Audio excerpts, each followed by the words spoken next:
खबरों का सिलसिला आगे बढ़ाएं और आपको बताएं, सुप्रीम कोर्ट में फौजी अदालतों में आम शहरियों के मुकदमात के खिलाफ दरखास्तों की समाअत कल तक के लिए मुलतवी। दरखास्त गुजार जुनेद रज़ाक के वकील सलमान अकरम राजा दलाइल दे रहे हैं। इसी पर बात करेंगे। सुहेल रशीद हमारे साथ मौजूद हैं। सुहेल, समाअत का अहवाल बताइए। देखिए, सलमान अकरम राजा जो कि जुनेद रज़ाक की जानिब से वकील किए गए थे, उनके अपने दलाइल अब मुकम्मल हो गए हैं और समाअत कल तक मुलतवी की गई है। कल चेयरमैन पीटीआई के वकील जो हैं उज़ैर भंडारी, वो अपने दलाइल जारी रखेंगे, जिनको एसरासन की दरखास्त में फरीक बनाया गया था। बतौर फरीक उनकी जानिब से दलाइल दिए जाएंगे। आज जब समाअत का इख्तिताम हो रहा था तो अटॉर्नी जनरल को रोस्टम पर बुलाया गया और उनसे चीफ जस्टिस ने यह मुकालमा किया कि हम तवक्को कर रहे हैं कि जब तक यहाँ सुप्रीम कोर्ट में यह कार्रवाई चल रही है या मिलिट्री कोर्ट्स में ट्रायल शुरू नहीं होगा।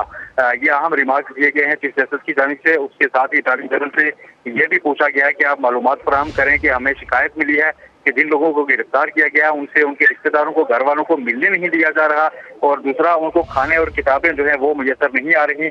इन सारी मामलात पर और साथ प्रोग्रेस किया वहाँ पर मिलिट्री कोर्ट्स में अभी तक, इस पर अटॉर्नी जनरल से मुकम्मल तफसीलात तलब की गई हैं। इससे कबल सलमान अकरम राजा ने आज अपने तफसीली दलाइल थे वो मुकम्मल किए हैं। उनकी जानिब से बुनियादी मौक़िफ़ ये था कि जो ट्रायल होता है किसी भी ऑफेंस पर, वो सिर्फ एक आर्टिकल 175(3) के मुताबिक जो तैनात जज है वो ही कर सकता है और सिविलियन का ट्रायल मिलिट्री कोर्ट्स में नहीं हो सकता। अब इस केस की समाअत कल सुबह 9:30 बजे तक। ठीक है, केस की समाअत कल तक के लिए मुलतवी कर दी गई। सुहेल रशीद, आपका बहुत शुक्रिया। मिलिट्री कोर्ट्स में सिविलियन ट्रायल के खिलाफ दरखास्तों पर समाअत कल तक मुलतवी कर दी गई।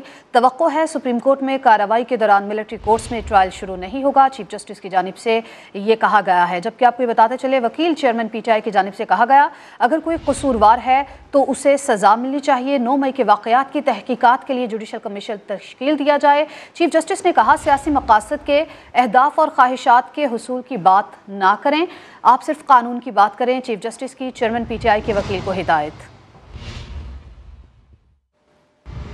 मिलिट्री कोर्ट्स में आम शहरियों पर मुकदमा चलाने के खिलाफ केस की समाअत करने वाला सुप्रीम कोर्ट का बेंच तहलील।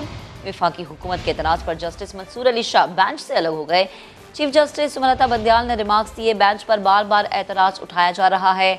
कभी कहा जाता है बेंच दुरुस्त नहीं बनाया, कभी हम ख्याल जजिस का ताना देते हैं। हमने हमेशा तहम्मुल का मुजाहरा किया, अदालती फैसलों पर अमल ना करने वालों को सजा नहीं सुनाई। इस्लामाबाद से सुहेल रशीद रिपोर्ट करेंगे।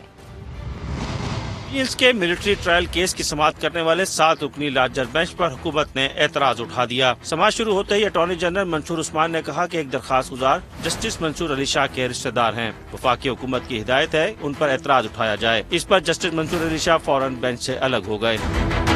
चीफ जस्टिस सुमलता बंदयाल हुकूमती एतराज पर शदीद बरहम। अटॉर्नी जनरल को मुखातिब करते हुए कहा एक पूरी सीरीज है जिसमें बेंच पर बार बार एतराज उठाया जा रहा है। पहले ये बहस रही कि पंजाब इलेक्शन केस का फैसला 3 जजों का था या 4 का, आप एक मरतबा फिर बेंच को मुतनाज़ा बना रहे हैं। कभी कहा जाता है बेंच दुरुस्त नहीं बनाया गया, कभी हम ख्याल जजिस का ताना देते हैं। आप क्या करना चाहते हैं?